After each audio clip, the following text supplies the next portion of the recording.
What is up? Welcome back to my kitchen. I am excited today. We are experimenting. This means I have no idea how this video is going to turn out. It could turn out great. It could turn out bad. We'll see. I'm going to make food anyway. I'm going to film it. First I'm going to start off with the ingredients. So if this works out, everything that you will need I will mention right here. You're going to need almond flour or coconut flour depending on your preference. For me, almond flour tastes better, so I'm using almond flour. I'm going to use for my topping as my sauce, I found this G. Hughes Smokehouse sugar-free hickory flavored sauce. It is 2 grams per 2 tablespoons of carbs. Yes, only 2 grams of carbs, no sugars. I'm probably going to use only 2 tablespoons on this pizza, and it's going to be awesome. So a barbecue sauce that's sugar-free, almond flour, some salt. I use peak Himalayan salt that I already got ready to start with. You're going to need some mozzarella cheese. I have some chicken that is defrosting right now that I'm going to use as well. I'm going to throw it in the air fryer to cook with, to put on as a topping.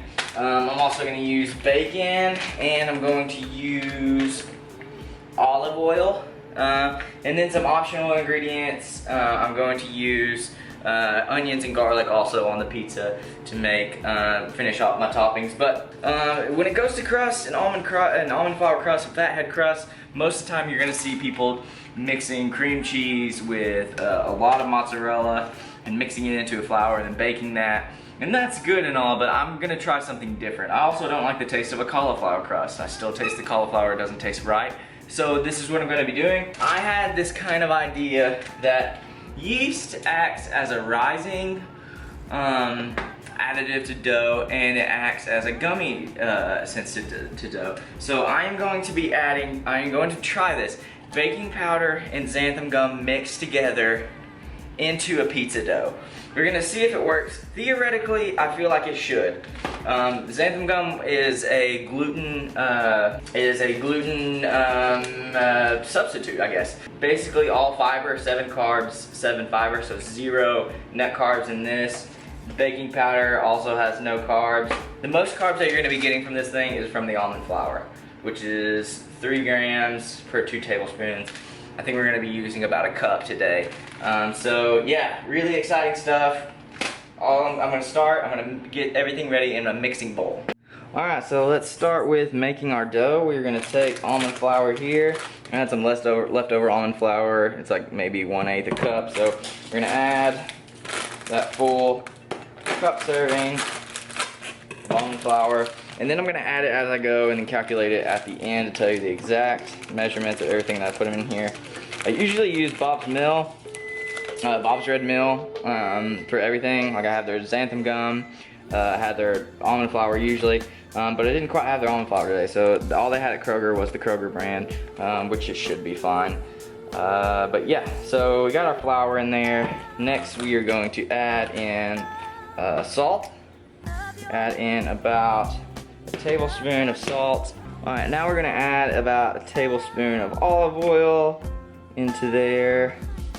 I've also preheated my oven to 425 and put a pan in there so that the bottom of the crust cooks as well as the rest of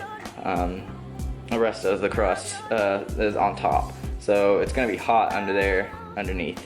And then I'm gonna fill this up with about a cup of water. I just did room temperature water right now. And then this is where the magic is gonna happen. It is the baking powder. I'm gonna see how much baking powder I wanna use. I think I wanna use about half a teaspoon of baking powder. Just to give it that rise. Let's go full tablespoon. I think that'll work. And then we're going to put our xanthan gum in as well. And we used about 2 tablespoons there, which I feel like is a lot, but we will see. So now I'm just gonna take my hands and start mixing this in. I may need to add some water as I go. It should get pretty gummy pretty quick. It's actually very easy to work with, a lot easier to work with than I thought it was gonna be, which may mean that it's still a little dry. So I'm gonna work this in to my dough here.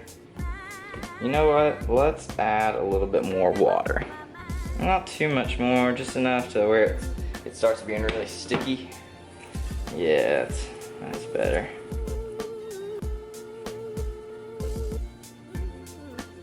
Okay, so that's all worked in there. Should start sticking together pretty good. I'm gonna leave this in here, and then I'm gonna leave it at room temperature. I'm gonna cover it in saran wrap and leave it at room temperature for probably about 20 minutes. So next up, I'm gonna cook the chicken in the air fryer. I'm just going to turn this thing to like 350, throw these in there, and cook them for about 10 minutes. That should be long enough. So next up, I'm gonna prep my toppings. For the bacon bits, there's nothing you have to do for that. There's also nothing you have to do with your cheese or your barbecue sauce, so those are good. But for the extra stuff that I want to put on there, we're gonna do a little prep. So we got onions. I use red onion instead of a yellow onion. Because on pizza it tastes better. Alright, so for prep, the onion, I'm just going to take the centerpiece out and then take the wrapping off around the edge. And then I'm going to cut these. Start off with a clean cut, and we'll just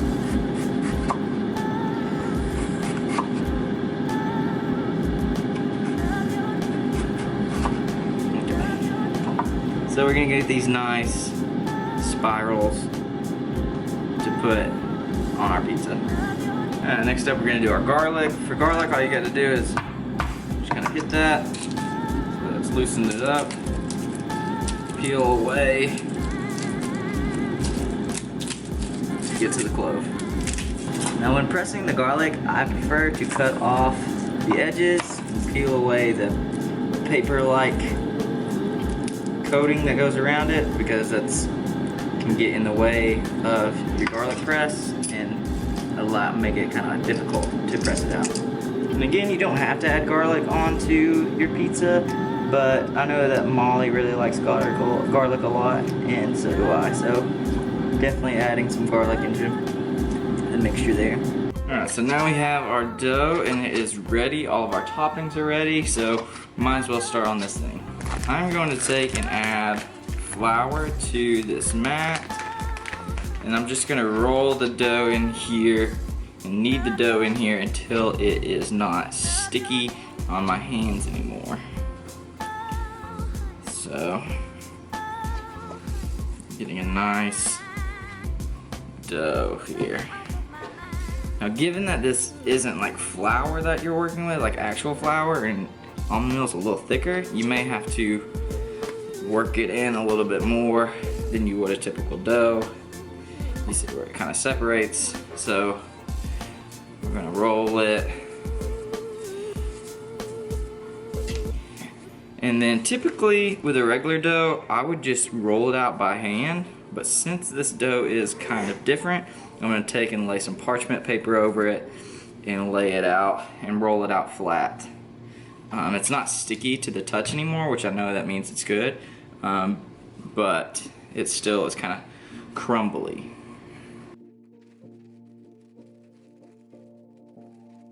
So you gotta work with it a little bit, get your shape right, but we're getting there. Obviously not gonna work like a regular pizza dough because it's different, but we are gonna make it work. Looking at this now, I probably could have done more xanthan gum, and it might make it more gooey as a unit. But then again, this was an experiment anyway, so. So next up, we're going to pull out our hot pan that has been cooking. That way, again, like I said, the bottom of the pizza gets nice and cooked. So we're gonna just kind of use this sheet like a peel, pizza peel. Hopefully, just kind of loosen it up here. Yeah, perfect. We're gonna take that, and I'm trying to decide if we should pre-cook it or not. I think I'm going to take just a little salt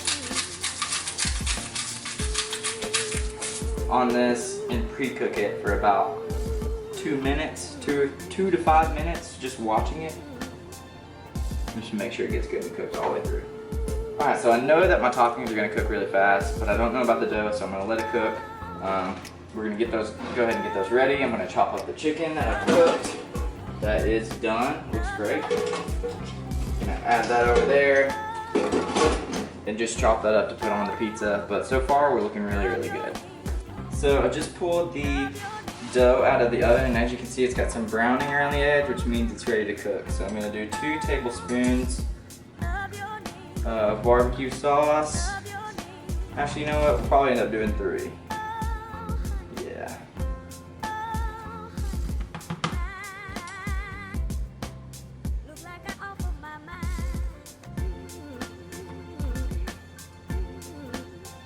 So we're gonna spread that sauce across the crust. Okay. Next up, we're gonna add the garlic. I'm gonna add the garlic in just few little spots, just to get some cool flavor that bakes right into the crust and into the sauce. Probably won't use all this, just because I can overbear a lot with flavor, but we're just sprinkling a little bit on there.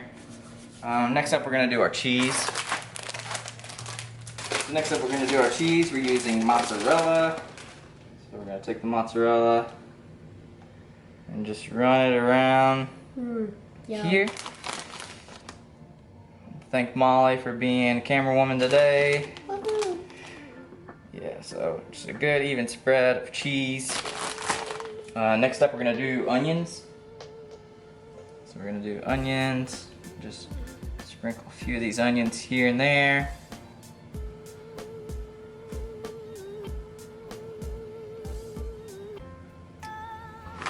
Bacon bits.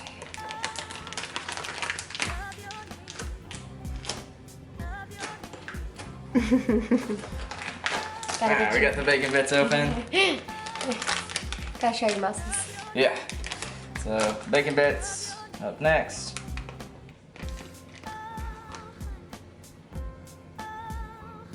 That's the best part. Yeah, the bacon bits you're gonna get that fat that you're looking for. Let's go ahead and do some more. Just go all in. And then next up, we got our chicken. Maybe put a little bit more bacon on there. More bacon? A little bit. Molly says more bacon. If you agree, hit that like button. Alright, so that chicken. A little more bacon.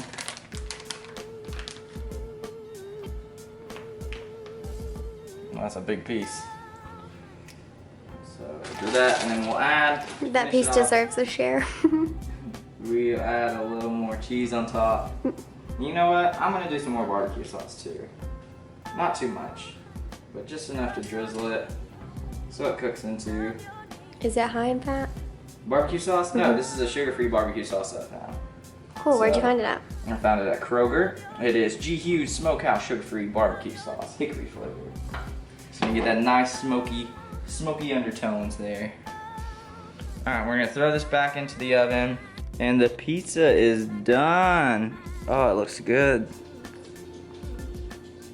Oh yeah, the shape is kind of funny, but other than that, it looks, yeah, it's kind of square, but it's more circular than it is square, I think.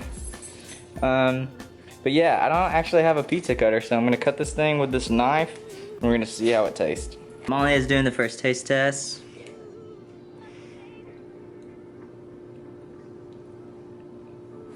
It's really good. Yeah, didn't it? Yeah.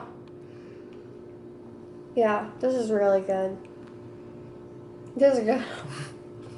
So I actually told Molly if it was bad to act like it was good, but we actually are really enjoying it. It is super good. I snuck a bite and like I don't even want to film right now because I just want to eat this. And it's like the texture is great. It's crunchy. It doesn't taste like fake dough. It tastes like a thin crust. It tastes like a thin crust pizza and it's like a really good mixture. Yeah, it kind of tastes like if you've ever had the California Kitchen frozen pizzas, but better. No, it tastes like you went to a restaurant. Yeah? Yeah, like you went out to eat and got a good pizza. It is good. I haven't got to like just the crust yet, but like the crust with the ingredients is really good. And it's not like overly chewy or milly. No. There's in like most keto recipes. We'll see. Let me try this out. Mm. Mm. You could eat the crust just like the crust. Mm-hmm. It's not really like doughy or anything like that.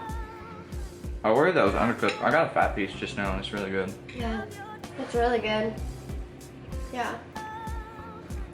Experiment went well. So now I know how to make a keto pizza. I think it's like less than 2 carbs per slice. It's really good. Yeah.